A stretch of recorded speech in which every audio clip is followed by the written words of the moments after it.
Hi, everybody. I have a surprise for you this week. I have my friend Shirley on the podcast with me. She's my friend and a coach.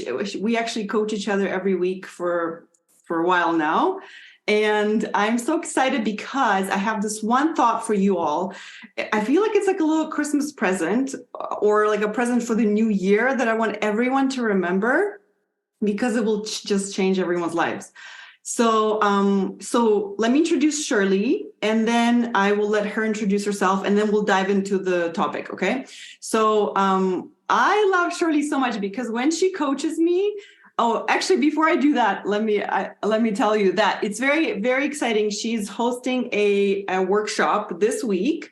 So today's the 19th, and she's hosting it on Thursday, the 22nd of December. You guys have to come and sign up because she will teach you how to use the power of one in your personal life, in your business, in anything to really succeed.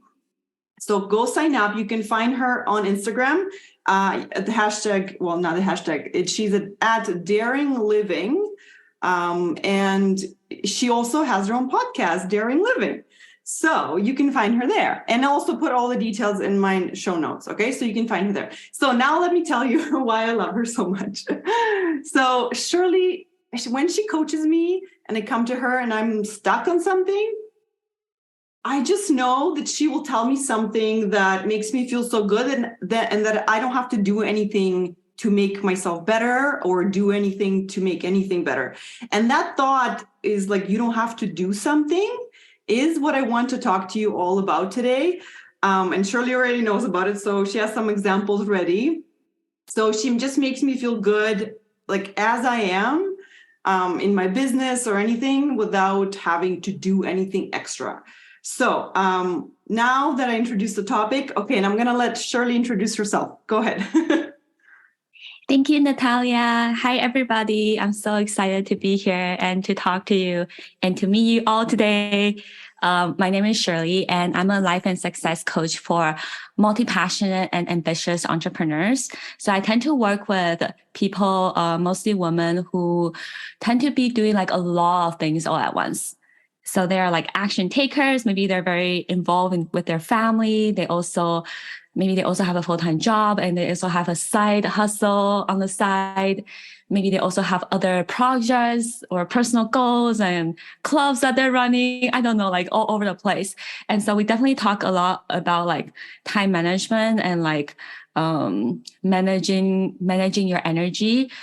And I think sometimes it's so much more than that, because I especially love the topic that I'm talking with Natalia today, which is about how to, especially when you are someone who is multi-passionate, who have a lot of things going on at once, how to be able to really identify the difference between what you actually want to be doing or what you think you should be doing. Because I think that's what a lot of the times is what I know, Natalia, a lot of your the people in your audience are mothers, right? It's like a lot of the moms, we tell ourselves about what we think we should be doing. And so that really creates so much drama and so much unnecessary suffering just for us in our own human experience.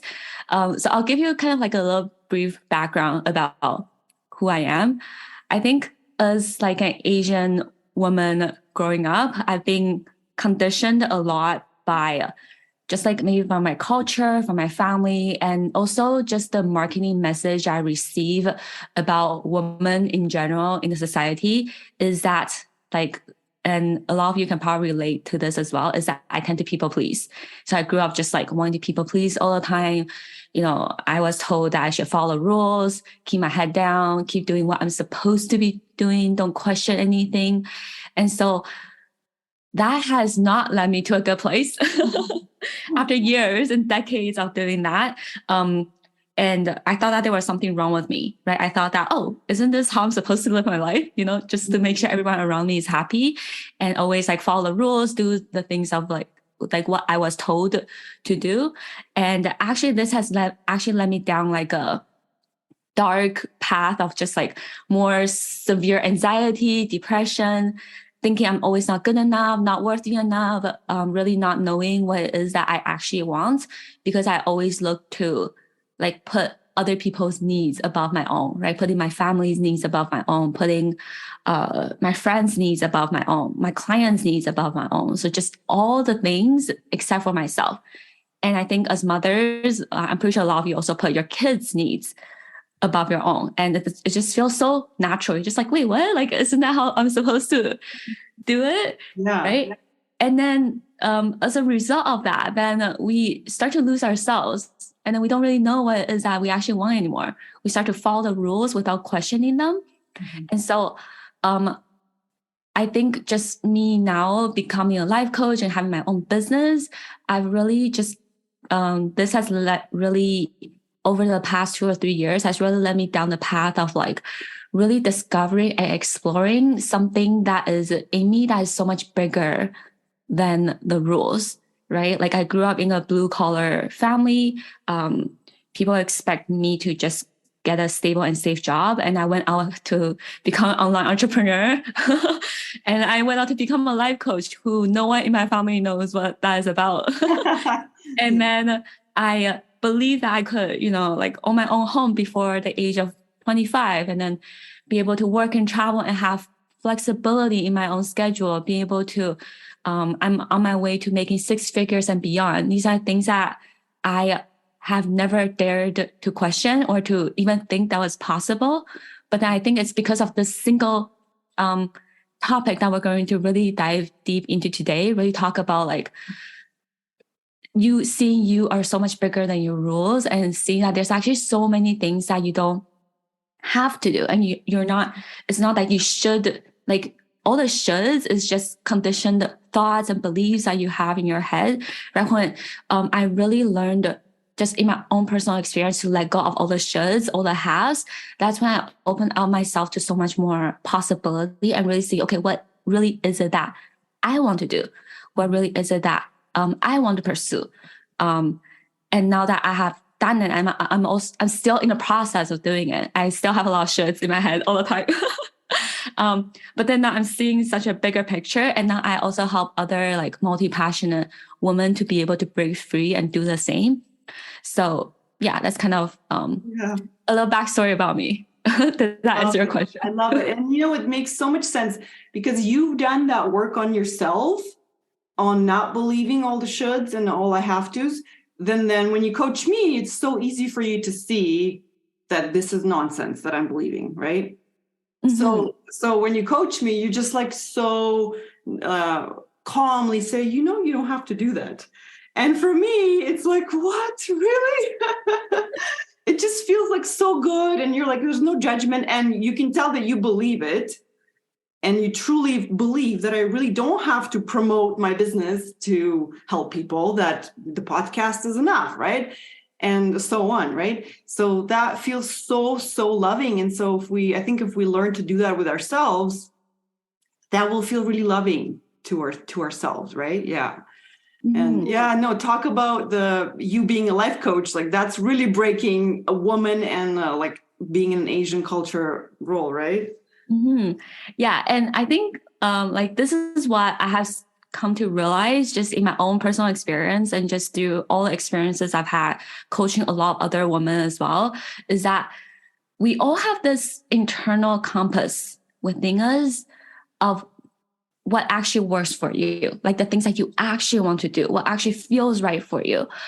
But then oftentimes we just like, a lot of the times it's like subconsciously, we don't even really notice that we're doing this just because of how we were raised and the kind of messaging and the society, the beliefs that were being put on us growing up, is that we tend to have this tendency to want to do things in the quote unquote, the right way, or doing it perfect, or doing it in a way where we are following the rules, right? Whatever the rules look like the rules of how you're supposed to be a mom, the rules of how you're supposed to run a family, the rules of how you're supposed to build your business, right? There's a right rule to building your business, how you're supposed to, go forward in your career. There's like all of these rules that we invisibly put upon ourselves. And then we tend to follow that, like follow those rules. Like we think we should, right? Follow those rules, do it in the right way, do it in a way where actually it's like we don't really trigger anyone. We don't make anyone not happy, Yeah. right? Because sometimes our own internal compass can feel quote unquote wrong. Mm-hmm. It can feel like almost like it's going to make other people around us unhappy. It's not going to be the right way of doing things if it's like being seen by the society. And we do this because we are scared that if we don't follow the rules, then we're going to be punished. Mm-hmm. Like something bad is going to happen to us. We're going to be outcasted from our group. Our partner is not gonna like us. Our family is gonna abandon us. Like all of these worst case scenarios that we start thinking about. So that is why over time, we kind of like quiet down this internal compass and we look to validation and all the ideas and opinions outside of it instead, right? And then slowly over time, it's like we think our partner's needs are so much more important than us. Our partner's opinions are so much more important. We think our kids, right, and what they think and their needs are so much more important. We think our mother-in-law, like our parents, and then like their thoughts are so much more important than ours. So then we lose this internal compass. And then I think it's more about like, it really is about like getting back our internal compass and really seeing, this is actually what you want. Mm-hmm. There's a lot of background noise and drama that happens, but this is actually what you want. And from my experience, just coaching with people and with my own personal experience, and I'm pretty sure Natalia can relate with this as well, is that when you actually when you actually follow your internal compass, like that is actually the right way for you. Mm-hmm. It might not be the right way for other people, mm-hmm. but it is the right way for you. And then when you follow the right way, it is always right for you. Like it always creates a positive outcome for you, like a win-win solution for you and for the people around you. So true. But it's so scary though, right? Because if we follow the society rules, then at least after we can say, well, we did the right thing and it didn't work. It was kind of like, it's not my fault. But if you do it your way and you're like, oh shit, right? And then it doesn't go well, the only person you blame is yourself. So that's also scary. Yeah. Like now you are responsible for the outcomes that you created for yourself. Before it could be like, oh, because my partner said to do this, so I did this. Right, exactly. Yeah. So but for me though, as I think of like all the changes I've done in my life, really every single one of them, I had to say to myself, okay, I don't have to do this anymore. And only then, after I truly believed it, only then afterwards I could access, okay, what do I want? Mm-hmm. Or I could access like, I want this, right? Before that, it was so shut down by the pressure. Like I have to drink alcohol. Otherwise there's something wrong with me if I don't want to drink alcohol, right? I was like, no, I don't have to. I wish someone told me years ago.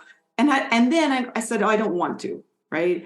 And then there's so many things. Like I recently coached a woman who, like, I think we all actually are conditioned to, we have to have sex with our husband, right? And that thing just shuts down what you want when you believe it, right? Because you don't even have a chance to access that.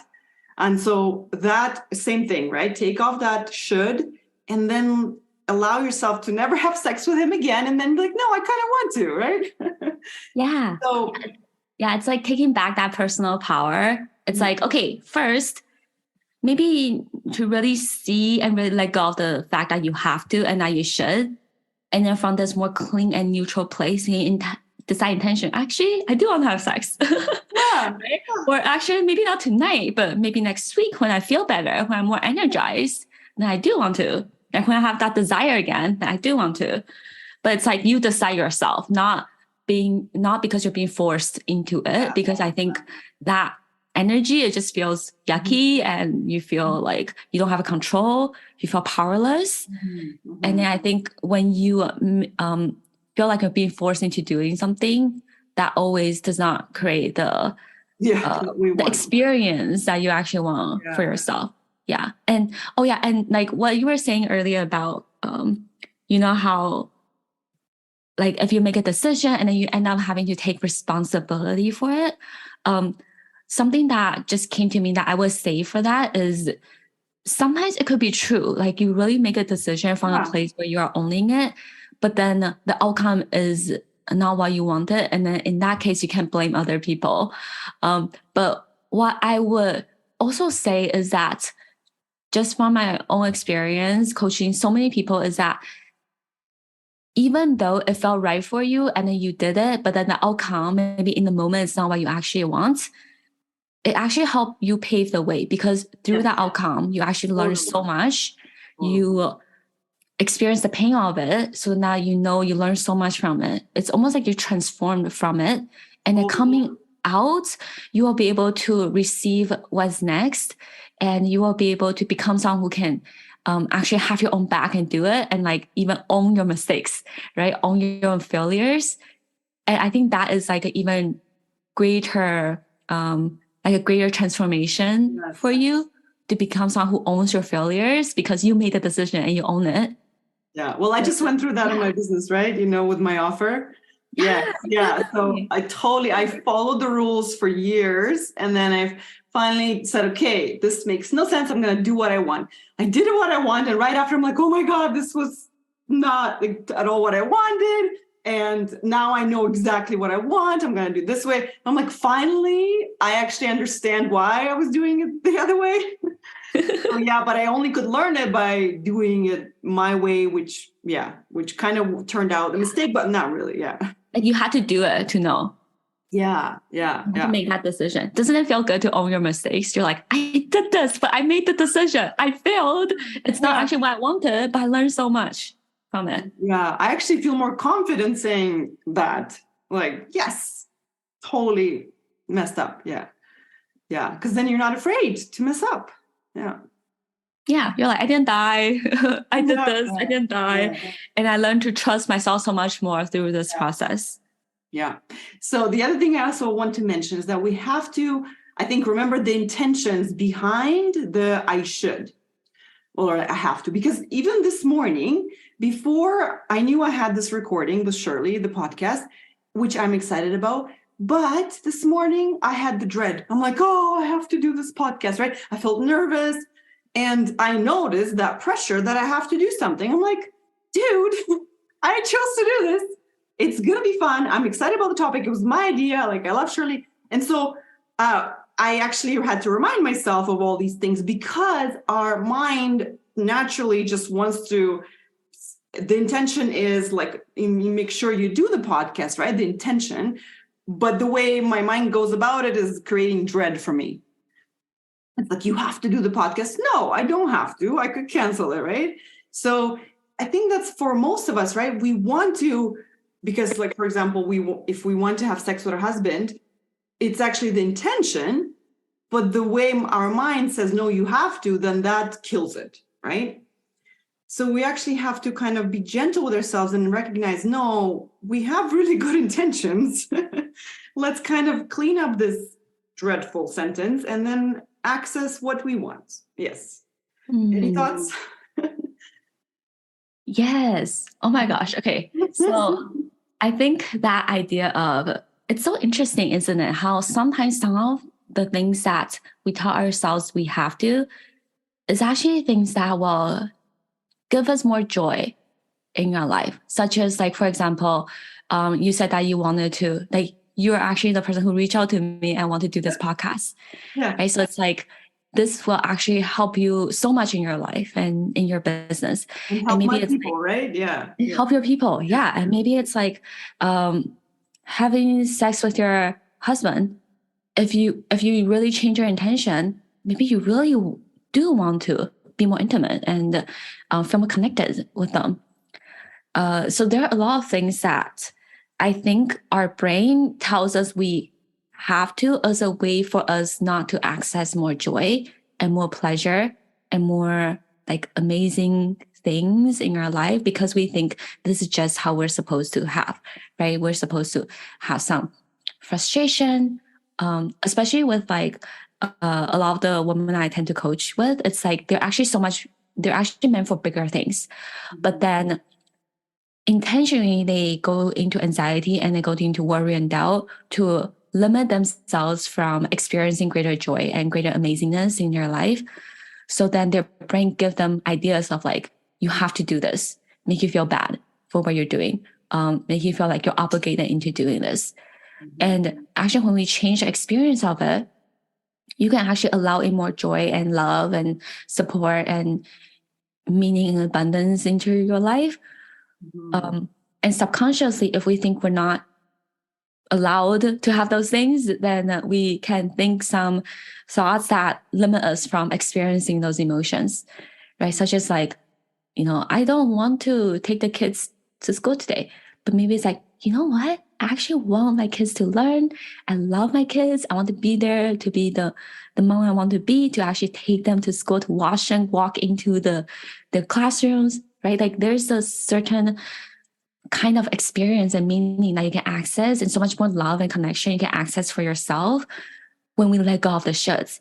But then sometimes notice how it's like, it just comes up as like your first initial reaction is shoulds, have tos, because that's just what we're being trained, right? You're not allowed to feel that much joy in your life. Yeah. You're not supposed to experience that much love for your kids, because it's bad, if you're feeling this pleasurable. It's bad if you're feeling this much love and this much joy.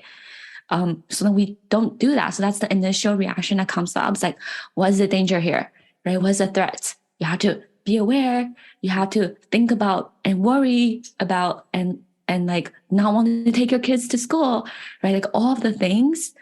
And then I think it's okay, right? It's just like a human condition. It's like a condition that's in a lot of us women, like our brains. And that's okay. We can like notice it and gently see that, it's just the initial reaction. And then you can decide, like give yourself a few moments, right, to really feel into it, because that's human. And then really ask yourself this question, like, if telling myself I should is blocking me from the joy I get to experience more, how do I really want to feel about this situation? Maybe I do want to take my kids to school, right? Maybe I do want to keep working on my business on the side. Maybe I do want to feel amazing about having this podcast interview and feeling connected with another person. Right? So I think like that's also the piece that we can also watch out for. And that's how we can like start to shift our mind into more abundance, more love, and more joy instead of blocking it out. Yes. Oh, I love that. Yeah, I think every time we are believing something that feels bad, we're believing a lie. So then if you drop that, you're going to feel good. You're going to no longer. And that's exactly what I went through. Like what you were saying with the kids, I really had a block. Like I have to do all these things with the kids.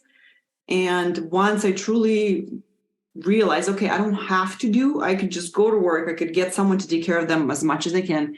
Then once I really, really really realized it, then I was like, no, I want to be the one. Yeah. And that really created more joy, more enjoyment, more belonging and peace, and just feeling like I'm in the right place. And just then you become happy. Yeah, then you're willing to do the hard work. Then you're just, you're not in prison. You're like a free woman doing what you want. Yes. Yeah. And that's kind of the whole topic. Let's just summarize it, is that you really don't have to do anything. And as Brooke Castillo, right, Shirley, right? She really, the way she says it, she says, you don't even have to eat or live. Which is true, right? We could, like, people take their own lives away, right? And this really, that drives it home for me. You're like, okay, I really don't have to do anything, right? We're not going to take our life, but we really don't have to force ourselves to do anything. So you don't have to do anything. Remember that. And whenever there's a should or a have to, question that. See how it feels. If it feels bad, and you can drop it. If you are having trouble dropping it, then come get coached, either with Shirley or myself or any coach, and say, I don't want to feel bad about this anymore. So any other last thoughts to add to this? maybe to women who are starting a business and want to start a business, because I know there's even professionals who are just out in the corporate world. Any advice to them regarding this topic?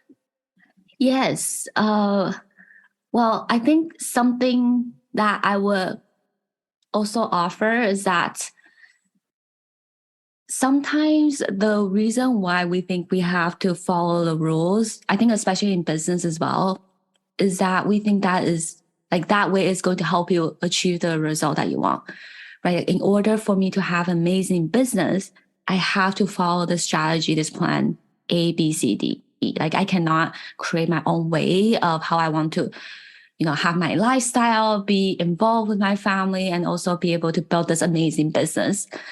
And so sometimes we think the rule is like the right way to doing things. And I think what something that I can also say to that is it's also really about trusting yourself and almost like believing in the inevitability of the outcome.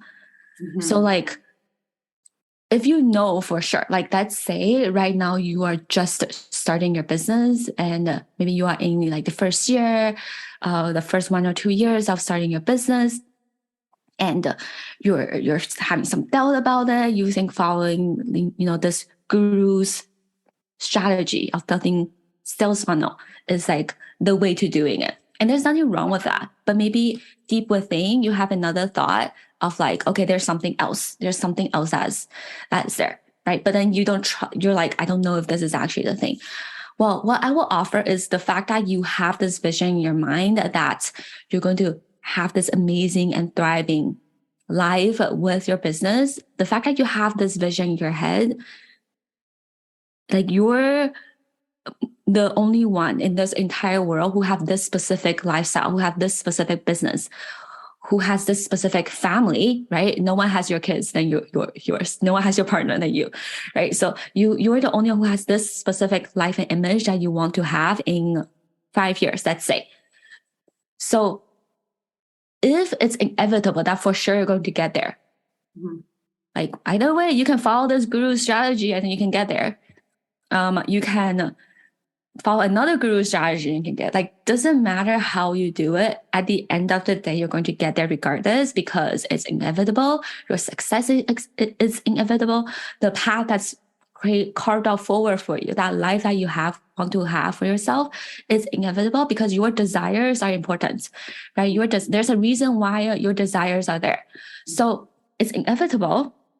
Then how do you want to create the in-between? Mm-hmm.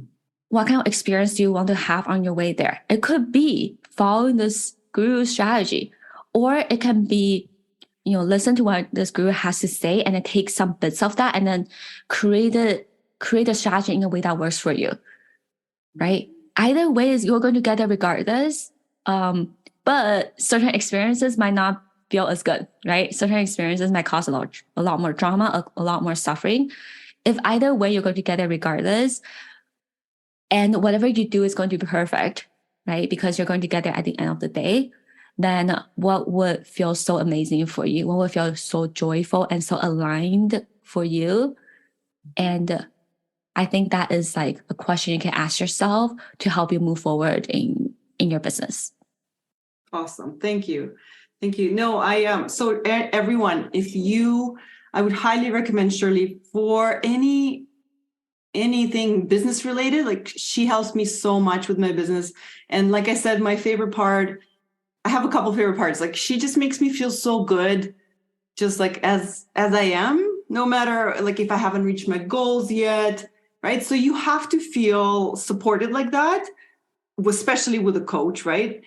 And she always has like this extra next step that I could take to get me out of my misery, and that brings me closer to my business, to you guys, to my clients, or whatever. So I highly recommend Shirley. Definitely go check her out.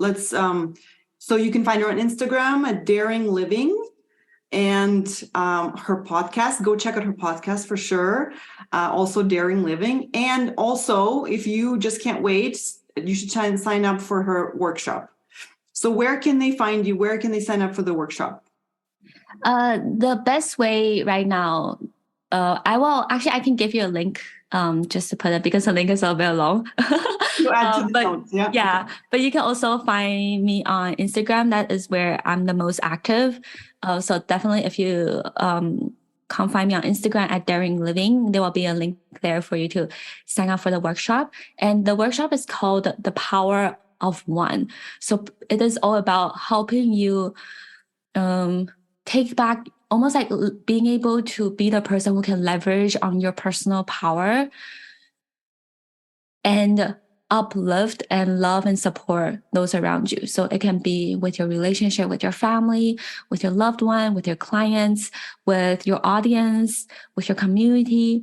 You don't need any of them to change. You are the person who takes back the power to cultivate personal power within yourself. And from that place, then you can give so much more. From that place, you can love them and support them from like non-attachment, without needing them to sign up to work with you, without needing them to tell you how much they love you, without needing them to, reach back out to you. You can just be the person who has so much personal power and change the relationships around you. So that's what the workshop is all about. So yes, Thursday, Power of One, and you can message me on Instagram and you can find a link to sign up. Wait, December 22nd. And what time is it? It's at 5 p.m. Pacific time. Pacific time. Okay. Mm-hmm. Okay. She's my fellow Canadian, so we're kind of we're close. Anyway, great. So thank you so much, Shirley. It was great having you on my podcast. Thank you. Thank you for having me. Yes, I think everyone will really benefit from the whole topic. Yes. Okay. Bye. Bye.